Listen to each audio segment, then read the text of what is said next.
Welcome to Sermons on the Side. I'm Brad. And I'm Richard. And life can move pretty fast, so we're here to slow down, dig deep, and find the story hidden in everyday moments. With years spent in ministry, friendship, and navigating real life together, we're all about blending humor, honesty, and faith into conversations that meet you right where you are. So whether you're brand new or you're back for more, we are so glad you are here. So relax, listen in, and let's discover meaning together. In the ordinary, the messy, and everything in between. Sermons on the Side, finding meaning in the everyday.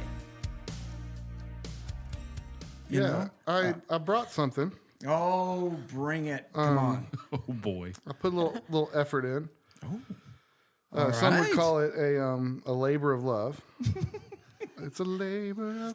You know what I'm talking about? Labor of pain Yeah.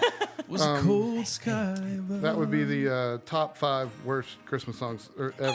He's not a fan. Which, by the way, we love was... that song. He does. Alex not. By the way, that was episode 47. You know who loves that song? Heath Goodson. Well, dude, there was something... My boy Heath. Dude, there's something wrong with that dude. No, that segment... Right, not right.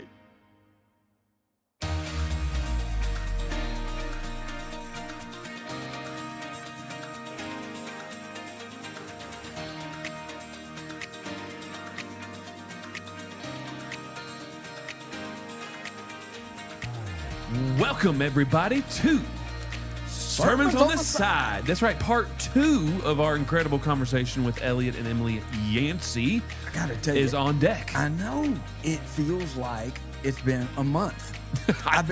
Because I've been waiting for this part 2. I've been waiting for this Elliott and Heath can I just say, Please, I am loving this whole, first of all, we've got to establish a team Elliott and a team Heath. We're just drawing a line in the middle of the sand. Choose you this day. And from now on, we need our listeners to pick a side. Team Elliott or Team Heath. I thought that was a perfect intro. I mean, just... Right? That is, let me tell you, think about it. the rivalry has been established. And Elliott just threw that gauntlet down in last week's episode. Heath picked it up. Heath did. He said, I will not be outdone. And so listen, all of y'all who are listening in on this, I'm telling you, get thee to the Sermons on the Side Facebook page, and you will get to see Heath's response to Elliott challenging him on who gets most mentions, who's the favored fan, and I'm telling you, the rivalry really was birthed. And Really was. you got to look. He created these AI generated photos of him and Elliott, and so it's a feud, and It is. and so you know what? We're here for it. I want more feud. Yes, bring me all of the feud. I will tell you that they are both very good natured about it, but we are having so much fun. It's so awesome. The best part is they literally have never met. They don't know each other except through the podcast, and it's awesome. Anyway, speaking of not knowing each other, I know for a fact that there's lots of families that have joined us just in the last week to listen to this incredible foster and adoption story. And so whether you're here in the Columbus Tri-Valley area and listening in, or whether you're a friend or relative of the Yanceys, or whether you just stumbled upon us and you're new in the last couple of weeks or so, welcome. We're so glad that you're here. Indeed. It's an incredible part 2. We also have some really, really cool guests and episodes lined up for the rest of May. So That's right. we'd love for you to stick around, but we're very, very glad that you're here today. Exactly, and when we left the story that Elliott and Emily were telling us, they were at a very critical point, and it was kind of a dark time or a very uncertain point in the fostering process, and it looked for all the world like Jojo was not going to stay in the Yancey home. That's right. And it was a very sad, very heavy time. Yeah, and that last story that we we sort of left off on kind of a major cliffhanger. Yeah, it was. If you haven't listened to it yet, pause this episode and go listen to to part one. Glad you're back. But the story that we left off, Elliott was sharing they had just gone down to the beach for a family vacation, and he had made his way out into the water and was just having a really vulnerable, real moment with the Lord. It was raw, wasn't it? I mean, just true, raw emotion. And as he described it, he was crying out. He was yelling out. I know I've been there before, and I think a lot of our listeners can recall a time where we were just so broken and so before God that sometimes it comes out as crying out, as just yelling. Right. And I remember he said, God, you put us here, and only you can make a way out. And a way out God made. Oh, my goodness. So here is part 2 of Elliott and Emily Yancey's story. Yeah, we were at the beach as a family one time in the middle of all this chaos. And I was alone out in the waves, and I remember shaking my fist at the sky, saying, I'm here because of you. Yeah. You put me in this, and now you're wrecking my family over this. That's the relationship I have with God. I don't know how y'all's works out, but so anyway, you can read the rest of Psalm 40 on your own. But I just have it marked in my Bible as Jojo's psalm. It ends with, "You are my helper and my savior. Oh my God, do not delay." Yeah. So there we are. So obviously addiction is part of this story, and we don't want to do anything to share Ashley's story or throw her under the bus. We love Ashley. We still love Ashley, and she's still part of the story, and we've kept an open door. But when you're dealing in addiction world, and you guys talk about your road to recovery a lot, when you're in the throes of addiction, one thing you don't do is accept responsibility. Yes, that's true. Okay, it's always everybody else's fault or some circumstance, or you're always deflecting. So there were several paths to the adoption piece for us, just in the way the system worked. You could kind of map out some ways to get there. But the one thing that was never going to happen was she was never going to just give up her rights. Because there's a huge difference mentally and emotionally in the state took my baby versus I gave up my baby. Sure. So for those 3 months, you're thinking through, trying to anticipate, and I'm not even considering that as an option because that's never going to happen. Well, on a Monday night, Emily and I are sitting at the kitchen table getting ready to go teach a Bible study that we taught for a long time. It was just a regular old Monday night, and my phone pings, bling, and it's Ashley. And we have a picture of this text that actually scrolls in some of the favorite pictures on the digital picture board around the house. And it says this. It says, "I signed the papers today. Sorry I haven't responded. It was a hard decision because the selfish part of me wants my baby boy, and the other part knows he is in a great place, and that is all he knows. I know y'all love him like your own, and he will be safe and very well taken care of. Thank you so much for everything, and kiss my baby for me." She had just walked out of the DFAC's office and signed over her rights. The one thing that I knew was never going to happen. God, you are my helper and my savior. Oh my God, do not delay. When God moves, there is no delay. Amen. And so this text, again, it's an open conversation in our home. We have a photo, a screenshot of it, and it scrolls, and so Jojo sees it and talks about it regularly. And Emily points out a couple of pretty important things on that text that as a mom just make her feel good. I think that she chose this, and she was choosing what was best for her baby. And so I love to be able to say, she didn't leave you, she didn't abandon, she chose what she knew was best. And there was one time we had gone over to see her at some point, and she made the comment, a good mom makes sure their baby's safe, doesn't she? Like, she said this just to me. And I was like, yeah. And I could tell, like, at that point, she was already thinking through, I want to do what's best for, and so we're able to confidently tell Jojo that she loves you and she always has wanted the very best for you. And she made that choice for you. So we're sitting looking at a screenshot of that text here as we record.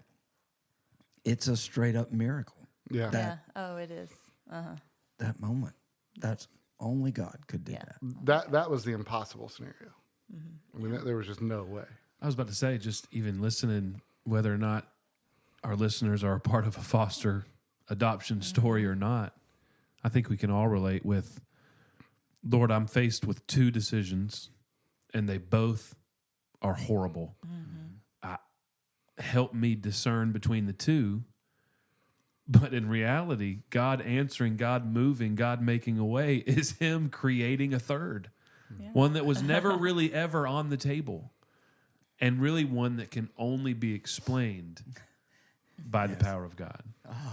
Yeah. That is it. And so at that point, everything legally from that point was really just a process and a technicality. Now, it still took about 1.5 years to go through the rest of the process. Wow. Okay. But the tension was gone. Yeah. And there was immediate payoff for all the relational investment we had done. Because we had always been safe harbor. And we continue to be safe harbor. And we still love Ashley. And we saw her just, a few months ago or so. We ran into her, and Jojo was there, and they spoke to each other, and they, and so she made the right decision for him because she loves him. But she knew it was the right decision because we had clearly communicated that we love her. And so at that point, man, it was like 1,000 pounds lifted off your shoulder, and man, you're just rolling through the legal process. Yeah. Yeah. So tell us about the conclusion of this legal process, because I'm telling you what, this is pretty remarkable. I love it. Yeah, so we're there on adoption day. We call it Gotcha Day. Yeah. So the July poor 9th. kid, has a Christmas birthday, basically, December 26th. Yeah. That's right. And so it just gets lost in the chaos. So we try to make a big deal about Gotcha Day because it comes in July. July. July 9th. Thank you, July 9th. Yes, see, I'm a good dad. There you Yes, go. you are. Yeah. Yes. So we're gathered at court. I mean, at that point, there's no ifs, ands, or buts. I mean, it's going to happen. You're there for those documents to be signed, but they have to be signed by a judge. And so we got the whole family there. Man, we're all dressed up. We got a photographer. I mean, we're like, you do it for the grams, baby. That's what we're in it for. So we go back in the judge's chamber, and he puts the robe on, and he's very official. The judge was Chris Edwards. Man, the guy was so cool. He was awesome. He sits behind his desk. All his credentials are on the wall. The whole thing Just oozes authority. Yeah. just every I mean, the this power to do the things. like you don't get Right. invited into the judge's chambers.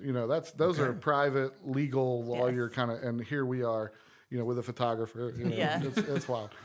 And so he addressed us was really. I mean, you could tell this was probably the best part of his day because the rest of his day is sending everybody to jail. Right. In fact, we go out after and take a family photo in front of the actual bench in the courtroom. And we turn around to stand in front of the bench and face the people waiting for court Right. that day. And we realize we're the only people having fun today. We're the only people smiling Yeah. and everybody's staring at Everybody us. Because Like, he's like Superior Court. So this is like for real stuff. Oh, yeah, boy. Yeah, I see. Nobody's having a good day but us. But we're having a great time. So we're back in the chambers. And he opens the document to sign it, pulls out the pen, and he looks at Jojo and says, "Hey, buddy, you want to come up here and sit with me?" And so we have a picture. Y'all can do whatever you want with it. Puts Jojo in his lap. Jojo's 3 at this point, 3 years old. 2.5. 2.5. Rounds up to 3. So we're both right. Yeah. Marriage. That's good stuff right there. That's right. Yeah. But I'm also wrong. So Jojo's sitting in his lap. And he said, "You want to sit with me while I sign it?" And he just gets up there. He doesn't know. He's 3 years old. Yeah. And he says, "Hey, buddy, you want to sign it too?" And so he hands him this pen, the calligraphy pen, fountain pen. That's the word I'm looking for. And I mean, big fancy stuff. Pen probably costs more than my car. You know how people are into pens, right? And he just starts scribbling all over the page. And then the judge asks Cooper if he wants to come up and sign it too. Cooper is how old at this point? I don't want to say it wrong. We also don't do math in public. Oh my word! I'm a Five-ish? math teacher, though. That's the problem. He's five. He's five. Yeah. He's five. He's about to turn I'm trying to 6, think. right? Yeah. So Yeah. anyway, little kids. So Cooper, we have a picture of them both signing this Mm-hmm. document, and by signing it, I mean completely ruining it. You know, just scribbled all Yes. over it. Goodness. Yeah. And the judge, I love it. He goes, "The government hates when I do this." I love that it's an admittance that he's done it before. Yeah. And I'll do it And again. I'll do it again. Yeah, I love this guy. So I'm just sitting in the chambers, and I'm just blown away at the picture of the gospel. I don't even know if he meant to do that, but God our Father is moving and working. He has all the authority, all of the background. He is the judge. His word is what becomes reality, right? And so why would he invite us to participate? Because really all we bring to the table is pretty much just scribbling all over the page. Seemingly messing it all up. Yes. Yeah, thinking Yes. we're doing something awesome. Right? Look at me. Yeah. God, I've got this ministry. God, I did this thing. And aren't you so grateful to have me on your team? And we're just sitting in his lap scribbling. You know, I mean, Oh, man. and so the two boys bring nothing to the table, but yet they're invited to participate. And the judge loaned them his authority. Ooh, come on. Right? And Oh my. used his authority through them. And I mean, it was just this sitting in his lap like dad, right? And they're just comfortable and laid. They don't even know they're in a judge's chambers and that people are going to jail later today, right? It was just so comfortable. And so that moment is just etched in my mind of that's the picture of our relationship with God. Because of what Jesus did for us, we get to sit in God the Father, in Daddy's lap, and feel like we're contributing in some way. But it's really him doing all of it. What a moment. Oh, and I love. Oh, thank you. Thank you for that. Oh, It's very cool. good stuff. You showed us a copy or a photo of the actual wording of the adoption agreement, and there is so much biblical truth in that document. Yeah. I was amazed by that. I was too. So what happened in the chambers? You know, the judge signs it. You stick it in an envelope and you go about your day. We go out in the courtroom and take happy pictures in front of a room full of miserable people. It was an awkward moment. It was fantastic. It was my favorite part of the day. So we get home later, and I just want to like read this thing. You know, it's a bunch of legal mumbo jumbo. I'm just gonna see what it says. It's only 2 pages. And so it starts out with some boilerplate stuff, you know, dates and times and whereases and herefores and whatevers. But toward the bottom, it says that it further appears from the pleadings and the evidence adduced in these proceedings that the adoption prayed for is in the best interest of the child. Prayed for. Prayed. Prayed. That's a legal term. Okay. I had no idea. Yeah. It's a legal term. And we were so attuned to it that we looked it up on the way to this podcast to make sure we knew I'm exactly so what glad it you meant. did. So to the Googles, what did it say Yeah. that the prayed for part meant? It talked about it's requesting action. It's a legal term that means to formally request action from the judge who has the authority. Wow. Dude, that gives me chills. Your Bible might Thinking use the about word that. petition. Yeah. It's a legal term. Wow. So the adoption prayed for, in other words, we have been requesting action for quite some time, as you well know, according to Psalm 40, is in the best interest of the child because God is sovereign and God is good. Now, therefore, the court concludes as a matter of law. It is hereby ordered and adjudicated that the above named minor child be permanently adopted by Elliott Yancey and Emily Yancey, and that said child be and is hereby declared to be capable of inheriting the estate of said Elliott Yancey and Emily Yancey. I don't know about you, but adopted into sonship, heir of the Father, co-heir with Christ. I don't know if you've read these verses before. Heck yeah. Right? That's it. Oh, It goes on. come on. It is further ordered that the name of the said child after the adoption shall be granted Joseph Walter Yancey. Now, he was always called Joseph, but he had a different middle and last name. But his name was changed formally. And that the place of birth on the birth certificate of said child shall be Spalding County, Georgia. He was born in Henry County. The place, his name was changed, and the place of his birth was changed. Come on. Stop it. And tell me your salvation story. Yes. Where your name is changed and the place of your birth is changed and you're adopted into the family as a matter of law and able to inherit the estate or the kingdom. These are all legal terms. It is further ordered that a new birth certificate shall be issued for said child, showing that Elliott Yancey and Emily Yancey are the sole, exclusive, and lawful parents of the minor child, and that the true and only name of said minor child is Joseph Walter Yancey. Bro. So to me, it's Revelation when the books are brought out, the Lamb's Book of Life and the books. Yes. We always talk about our name being recorded in the Lamb's Book of Life. This is a courtroom scene, though. Yeah. So what if it's more than just a name? What if it's a legal document that says, oh, no, it has been prayed to the king for this, right? That his name was changed. His place of birth was changed. His one and only true name is. He is able to inherit from the king because he is the king. And it says it right here in this document. Oh, my goodness. Dude, I'm sorry. I mean, that could have been out of like 4th John or something. Right, I yeah. mean, that is might not be red letter, but it's orange letter in my Bible. Right. You know what I'm saying? All right. But no, seriously, dude, that just sells itself from like a gospel parallel story to this. I mean, it's unbelievable. Yeah. It's unreal. Yeah. So that's a document that my kids scribbled all over. I know. It's awesome. And that makes it even better. It Doesn't does. it? It does. Oh, it just does.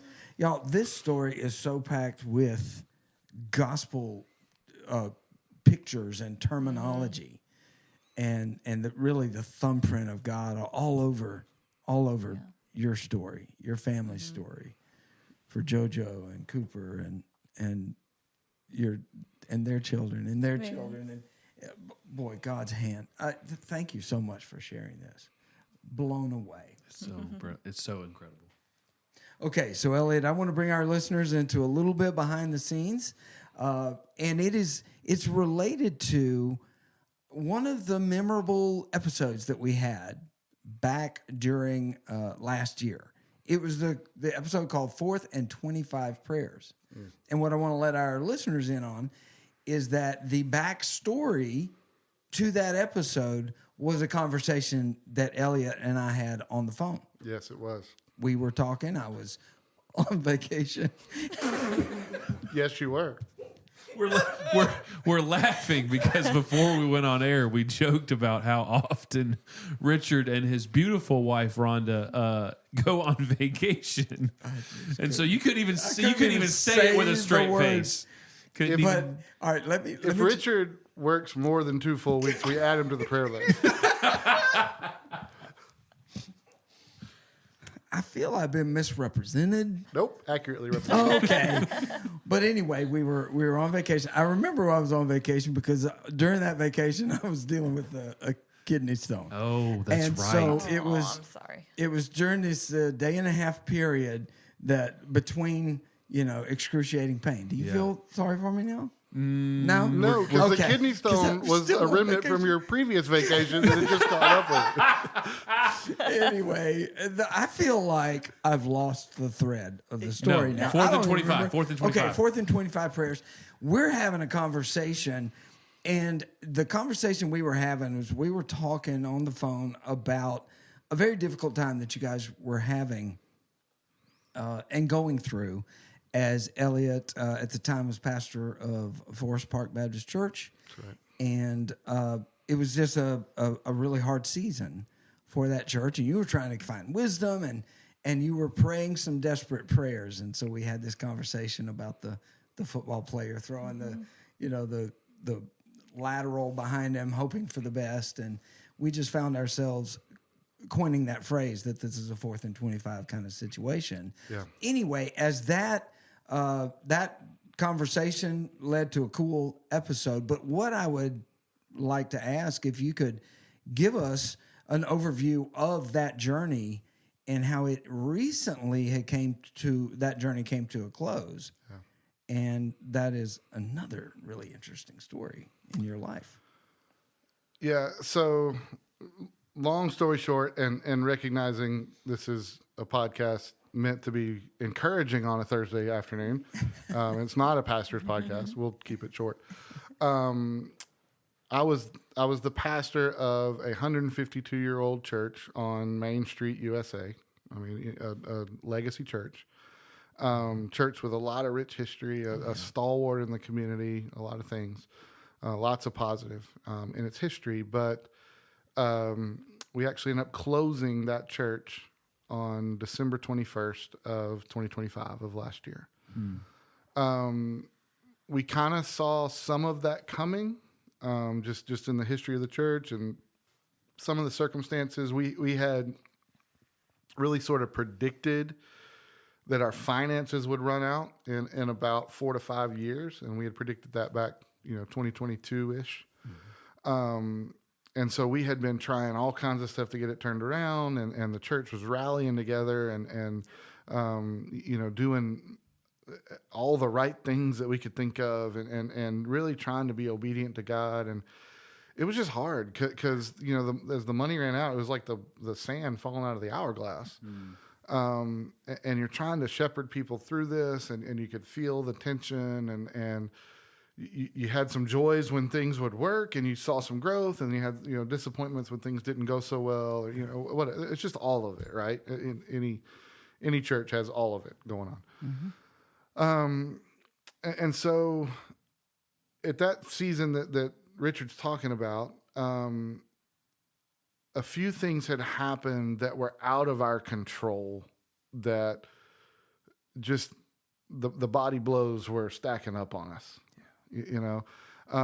So if you're in a church and you're leading or whatever, and your event stinks and it crashes and burns because you didn't plan, then that's on you. Mm-hmm.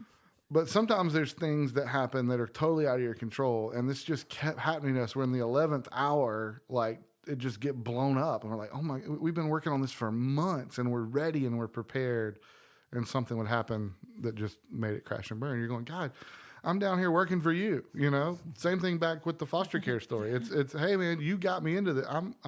We're on the same team, right? Because it feels like sometimes we're not on the same team. And so we just had taken several of those hits, and Richard was so faithful to just come alongside, not with answers or platitudes or whatever, but he was just there. And so we would call each other all the time. We had lunch a few times. And actually on the very last service, he made the 2-hour trip up to church that Sunday morning and surprised me by being at that service. And that was one of the few times in my life where somebody had been present just to support me. He had no other connection to that situation or that church at all, other than just to be there for me. And so that was so meaningful and so impactful. And I learned the value of that ministry of presence and the effort that it took to drive up there and be there. And I've told you before, but I just want to say thank you. But a few months before that, man, we were just in the midst of all this mess, and I was just kind of pouring my heart out to Richard, and he goes, man, that sounds kind of like this football play. It was Mississippi State and It was Arkansas. against Ole Miss. Ole Miss. I'm sorry. You've made me a closeted Mississippi State fan. Yeah. It's just influence, godly influence on somebody's life. I think all just wanna make a Mississippi State difference. fans are in the closet. Yeah. This last season started out pretty good. It was fun for a while. And then quarter They're two. being mean to me over here. My wife's in the corner just mad at y'all. No, your enthusiasm is infectious, and so I was keeping up with Mississippi State. So anyway, but Arkansas Ole Miss, you can go back to the episode and listen to it. But they're at 4th and 25 into the game, and there's no hope. They're doomed. It's all over. Guys running down the field with the ball gets completely obliterated, and as he goes down, just throws the ball in the air, just hoping somebody's going to pick it up and something crazy is going to happen. And it did. Somebody picked it up, something crazy happened, and they made the first down, and the story goes on. And so as Richard says, that sounds like kind of where you are. Like, you are going down hard. And you're not a good pastor. And Did I really say that? well, what you said and what I heard, two different things. So, no, I mean, we're just in this desperate moment. And so in talking with him, I said, man, God just put this on my heart, and it seems crazy, but I'm just laying it out there. And so we started teaching through Joel 1 and 2. Mm-hmm. And in Joel, there's this army of locusts coming toward the city, and locusts are devastating, and it's literally like the clock ticking. They move about 100 yards a day as they get closer and closer and closer, so you could count it out. And Richard reminded me of a famous old worship song where it was really popular, but they didn't actually read the story. And so, what was that song? I forget. It was "Blow the Trumpet in Zion." Blow the trumpet in Zion. Warning about this God's army, but it was actually God's judgment. God's army is the locusts that are coming to get you. So it's a funny song. You can look it up. And so we taught through Joel 1 and 2. We called the church to a fast, and basically we were just saying, God, if you don't do something amazing, we're done. We're so done. And so he's like, man, I want to encourage you to do that. He said, I just feel like this is your, 4th and 25 moment. I actually shared that with my elders, and I put a picture of that guy throwing the football up, and I said, all right, boys, Joel on 2, here we go. And so that kind of became a little thing with us. And so we did, man. We prayed and fasted. I literally cried out before the Lord in front of the congregation on a Sunday. And we gathered for what Joel calls a somber meeting, or a serious meeting, as we got together and just prayed and fasted and cried out to God. And honestly, very little came out of that. We had this one phrase that was brought to us through a young lady in the church, through God laid it on her heart, that was out of Romans 4, that Abraham was fully convinced. Okay, so we'll be fully convinced. But where that leaves you is still in the waiting. Okay, we did the crying out, the asking you to move, and now he's just saying, be fully convinced, and we're still in the same spot on Monday.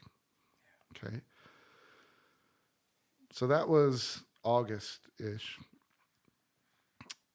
The week before Thanksgiving, we were doing some work around the building. It's an old building, old church, old building. You know the story. You probably go to one of those churches.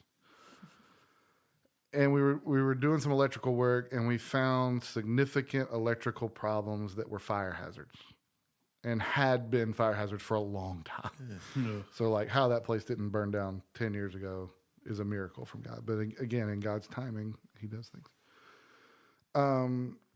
Upon investigating, the cost of those repairs would have been hundreds of thousands of dollars, maybe more. Way more than we had. And again, we've been already overspending for a long time, and money was time. And with that discovery, time was out. Money was, it didn't matter what it cost at that point. We didn't have it. So we told the church, and we said, okay, we don't really have a choice here. We've got to close. And in the midst of grieving, who do you want to be with? You want to be with your church family, especially during the holidays. And so we kept meeting Thanksgiving to that Sunday before Christmas, knowing that would be the last Sunday. Our last Sunday will be December 21st. There's so many details in this. I'm going through it, but God was just all over it. And in that time, God united the church. He comforted us. He allowed us time to be together. By the time we got to that last Sunday, we were ready. Mm-hmm. If you've ever been a part of a Baptist church, you do votes on all the stuff. And a unanimous vote in a Baptist church is always a miracle. Okay? Right. But we had a unanimous vote without conflict to close the church. Wow. That's a big deal. That's rare. Well, that's a miracle. I mean, that's a Romans 4 moment, it right? is. Yeah, it is. So, I mean, that's where God was just shepherding us and guiding us, leading us. And so ultimately we closed the church. So what does that have to do with foster care and adoption? Well, my wife, who's a lot smarter than me, she pointed this out. No contradiction from my. I mean, it's very clear. I mean, anybody can see. Nobody wants to debate. Okay. That's my weak attempt to take a shot, tease somebody else around the table. Guess we'll just move on. Okay. No, you were very smart. But she pointed out the contrast between those two events and the outcome of those events. Yes. So with foster care and adoption, we prayed and we prayed and we prayed.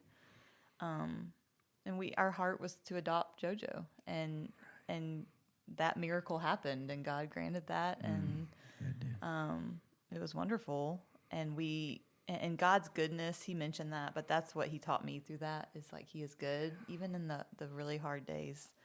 That word just kept coming up in songs and verses and all the things. So, but then with the church, we prayed and we prayed and we prayed for the miracle, and it didn't end like we really believed it would. I feel like we really believed that God was going to just bring revival and just totally turn everything around, and but it didn't end like we thought it would. But He's still good, and we were still okay. Even that was the thing that we thought, that's the worst thing that could happen, and then it happened, and we were still okay. So a lot to work through, but still okay. Sure. But there's a lot of truth. So loaded, Yeah. man. That really is. There's a lot of meat on that bone of like God's goodness is not dependent upon the outcome of what we pray for. Yeah. And you talk about going back to at the very beginning of this, when you were met with that friction point of, holy cow, this is going to look really different than what I envisioned. And your commitment to those principles of essentially, I'm going to live out the gospel as God has called me to do it, and I'm going to trust Him with the results. Yeah. That is what God has called us to do. And we got to see the beautiful part of the Lord sort of honoring that request as it relates to Jojo. Yeah. But then we saw the opposite of that as it relates to the request for the church. Yeah. And yet God is still good. Still good. So here's an application for your listeners. I think it's a little bit of a dangerous game to evaluate your faith or your obedience based on the circumstances or the outcome of a situation. Right. Come on. Right? Because there's just as, from a human perspective, there's just as many failures in the Bible as there are successes and victories. Yeah, that's a good point. Okay? So you say, okay, well, we close the church, and that's like, man, that's a really sad ending. But it's not. Here's how God does it. We were in the mindset that our God is the 11th hour God. If you just hold on and you just, you keep digging. We had about 2 years worth of money left. You just keep going, and our backs are against the Red Sea, and He's going to do this miracle, and the seas are going to part, and something's going to happen, and all the problems will be solved, and we'll roll off into the sunset, right? And everything's going to be great into some bright, shiny new future. That's not what He did. When the electrical stuff was found, the decision to close was pretty immediate. But we still got like 2 years worth of money in the bank. Okay? So now you have time, because money is time. You have time to go through that closing process well. So I'm still on staff, and I'm shepherding our people as they go and find new churches. And we've actually been to different churches with them, and we're helping, in communication. Because I'm still employed, so I don't have to panic and go, oh no, how am I going to feed my family this week? Because God shut it down quote unquote early, we're able to go through the contents of the church and distribute those resources out to different ministries and churches and whatever, so that the kingdom continues. In fact, this podcast is a beneficiary of some of that, right? We were able to provide some equipment because y'all are proclaiming the gospel and your audience is growing, and God's going to continue to move on. Still, equipment that we haven't used in a while, we had for COVID, and it's been kind of sitting in a case, but now, okay, we're going to be able to use that. We're going to sell the property, and by the time we have that, we're going to have significant cash resources all in a lump sum account. And we're not trying to continue our church on. We're sending our people out into other churches. And so what do you do with all that money? We get to invest in the kingdom. And so that was the whole point of our last service, was it wasn't a funeral, it was a commissioning service. Oh, wow. Yeah. And Powerful, man. That's cool. so that's not a path that any of us could have predicted or any of us would have thought of. And there's pastors out there right now that are in this situation. And I'm just telling you what God did at our church. Not telling you what you should do at yours. But because we ended it, quote unquote, early, we saw immediate benefit and blessing, where even in the midst of the sadness and the tragedy, that it wasn't the outcome that we wanted, everybody's able to understand and get their heads wrapped around and participate in growing the kingdom. So as one church closes, the kingdom grows. It's like unbelievable. I've It's never so seen God. anything like it. And even to be at that final service and Elliott's final message, the text and the sermon that he brought was about Jesus as the good shepherd and the trust we have that he's brought the church, he's shepherded the church all throughout its history, including the closing of it. And just hearing that, and then also knowing what you just described of being able to, in a healthy way, send the people, so like planting seeds of families in other churches. Oh, listen, because and we've been even through funds and stuff. challenges, we're sending some rock star church members in some other churches. I hear Yeah, you. through some I stuff. hear you, brother. These people ain't pew warmers, man. They are workers, and they have been through some stuff. and They're they've ready to learned some hit stuff the about ground God. running. Yeah. Yeah. So it's just a really remarkable thing, and thank you all for sharing that and sharing the truth that we all really needed to hear. That there are going to be times where our desperate prayers are answered in a way that seems like a good outcome to us, and then there are going to be times that our prayers are answered in a way that doesn't feel or seem like a good outcome. And but God is good over it all. And even those outcomes that we wouldn't have picked, there's still goodness in them. Yeah. There's still purpose and meaning. Oh, it's good stuff, man. So two quick points to wrap up. I know you're landing the plane on this very professionally produced podcast, and I'm ruining it. Two take-home points that we just keep thinking about all the time. Emily and I talk about it all the time. Number one, there's nothing wasted in the kingdom of God. And I think we said that during the foster care story. But all those little confusion points, all the prayer and fasting, the everything that we were teaching, all that came together in this nice little package at the end. And God was always moving in that direction. Which leads me to the second point. We think about God's will like that Robert Frost poem, two roads diverge in the woods. And, do I take the one less traveled, or if I take this one and then it's the wrong choice and I'm out of God's will and oh no, life's over, right? But the truth is, he is the good shepherd. And what does a shepherd do? He nudges the sheep from the left and the right, sometimes in wide swaths, right? They're spread out all over the field. And he gets them and gathers them and moves them gently where he wants them to go. And so if your heart is to be obedient to the Lord and to be faithful to him and to follow him and live by these principles, you can't miss God's will. Because the Psalms say it's like a wide foothold. Like if you're rock climbing, the footholds are wide. And we think we're just dangling off the cliff, about to fall and die. And he's going, no, I got you. And so I say that to my fellow Christians out there, like, just relax, man. He died for the church, so you don't have to, And I say that because I almost did. But now that I can see what God was doing, we always see it in the rearview mirror. Man, his will, we were right in the center of it, and it was wide, and we were never going to get out of it without just open rebellion and wickedness. Yeah. That's so good and comforting, and that was an important statements to make there as we wrap up. Thank you, man. Thank y'all for being so generous with your story. We're honored to be here, man. Thank you for having me. Wonderful stuff. Wonderful stuff. Hey, we're going to wrap our interview. We normally do our No Huddle. We're not doing that. We actually would just like to hear from you guys about some of our segments. You know? I brought something. Oh, bring it. Come on. Oh boy. I put a little effort in. All Some right. would call it a labor of love. It's a labor of... You know what I'm talking about? Labor of pain Yeah. was a cold sky above. That would be the top 5 worst Christmas songs ever. He's not a fan. which, by the we way, love was- that song. He does. Elliott's not a fan. By the way, that was episode 47. You know who loves that song? Heath Goodson. Well, dude, there was something. My boy Heath. Dude, there's something wrong with that dude.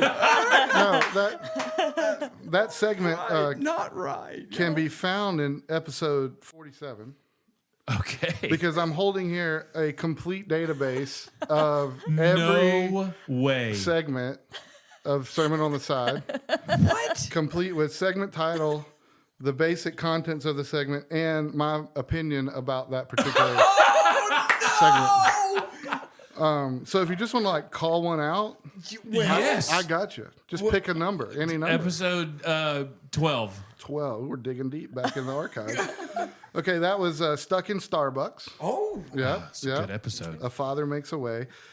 This was, I believe it is round 2 of Richard's obnoxious observations. This particular one was the culinary edition of Obnoxious Observations. okay. Where Richard says he does not like baked potatoes because you're paying somebody to cook. I think if I remember this correctly, and they bring all that stuff to the table and expect you to suddenly be the chef and pay for it. Exactly. Yeah. There's so much you have to do. That potato gets to you. You're nowhere near. All right, we've already ready heard to it eat. once. We're not listening to it again. Okay. Thank you. There was also some comments about corn on the cob and butter distribution, which you offered up Yes. a new technique. Yes. Yeah, you Butter wanna- on a piece of bread, a little piece done. of white bread, and then you Oh, and then you twist the twist corn it. I've in the seen bread. that. Thank you. Hey, never get in between a big boy and his bread and his butter. You feel? And then wait, there's one more on that because this is actually really important. This was in my top 5. There was a discussion about condiments on hot dogs. Ooh. And how do you prepare your hot dog? Okay. And I'm very passionate about this Oh, topic well, you must. go for it. because Tell us. it was already like law because of the multi-platinum band Alabama, who said in their songs "The Cheap Seats," we like our dogs with mustard and relish. We like our dogs with mustard and relish. You know it, Brad? Nope, you're not old enough. It's a song about. It's a song about minor league baseball. I am here to be the bridge between these generations. Thank you. Oh, I like that. But now, if that wasn't enough, our Pope is from Chicago. I did. Yeah. Yeah. Which Holy means Father the himself. Chicago dog, which is mustard and relish, is basically canon at this point. Yeah. Would you like to call it another That's episode? good. Yeah. Look, my favorite sports number, 21. 21. Roberto Clemente. Oh, that's an episode called Crowd Noise. Gladiator thing. This is part of the That's Messed Up segment. Ooh. Yeah. Da-da-da-da-da. That's messed up. There it is. This particular one was a quirk of Richard's. There are many quirks of Richard's. It's a long list, too, brother. But this is desserts that bother me. Oh. And I think you said Cupcakes. cupcakes, of course. Yes. But Yeah. is this also when I did? Is that where I revealed the carrot cake situation? Or that was no, earlier. that's in a I do have that documented. Okay. I cannot quickly find it. Okay, but I'm so excited about this is this. the best. Oh my I don't Lord. even We're like gonna have this behind a spreadsheets. paywall. People are gonna have to pay money for this, dog. This is unbelievable. This is hours of work, by the way. Oh, I believe it. Did you I don't see even your know. listen stats go up last Yes, week? last week I was like, dude, That was you. somebody's listened to every episode twice. That was me. Elliot, you're the man. All right, so I just love that. Oh, what So a anyway, gift. was it cupcakes? Was the main thing in It was 21? desserts that bother me. Okay. Yeah. And then I followed up with a story about the Chick-fil-A cookies, chocolate chip chip cookies, which are Yes. the absolute worst. Yeah, For and we children went in the car. we went on record Yeah. with your story. Yeah, that made and the next following- episode, which was, "Do you believe in miracles?" And then you posed a question, a would you rather question for the segment there of when it's raining, would you prefer socks and shoes or to be in sandals? Ooh, Yeah.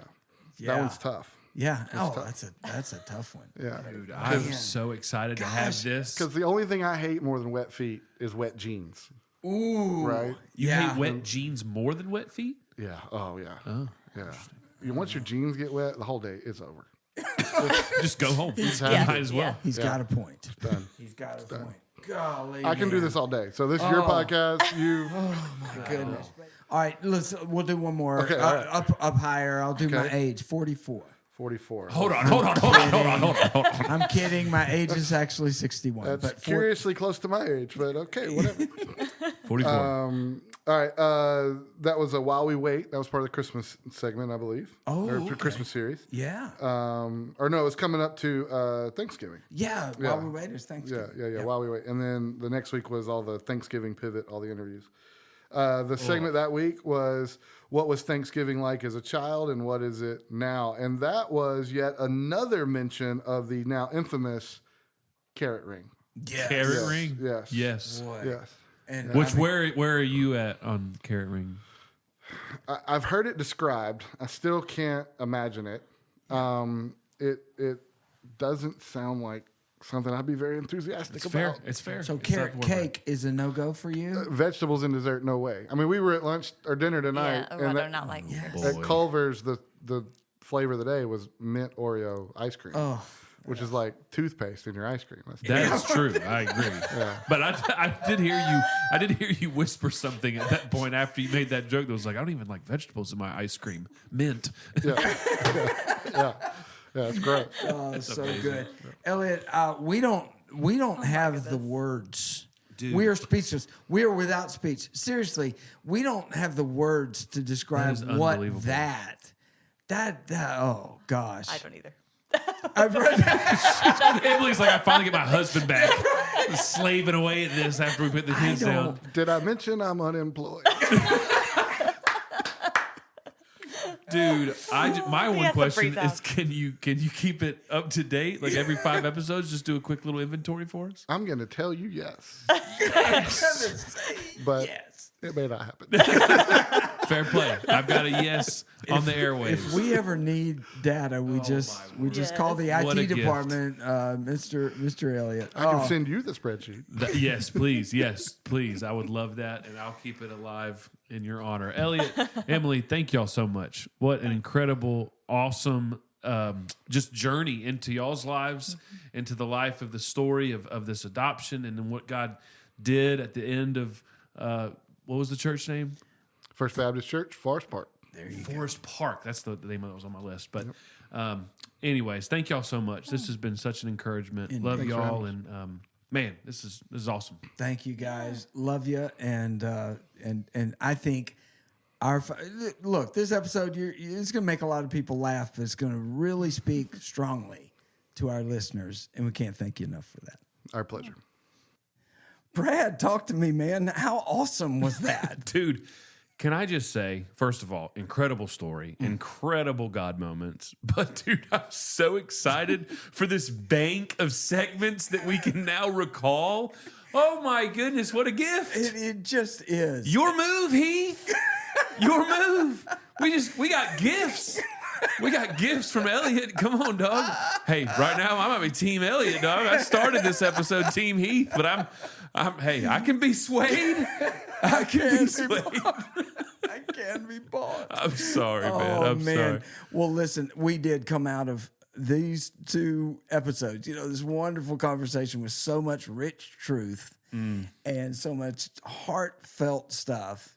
And we came out with this cool, fun, good-natured rivalry that has begun. I mean, Elliott literally texted me after Heath, posted his thing. And he goes, I think Heath might be my best friend. I love I found it, a dude. new best friend or something like that. So we just thank them so much. Yep. For being here. Elliott, Emily, bless you guys. And thank you guys for joining us on this part 1, part 2 story. Like I said at the beginning, we've got some incredible episodes lined up for the rest of May and even into the beginning of June.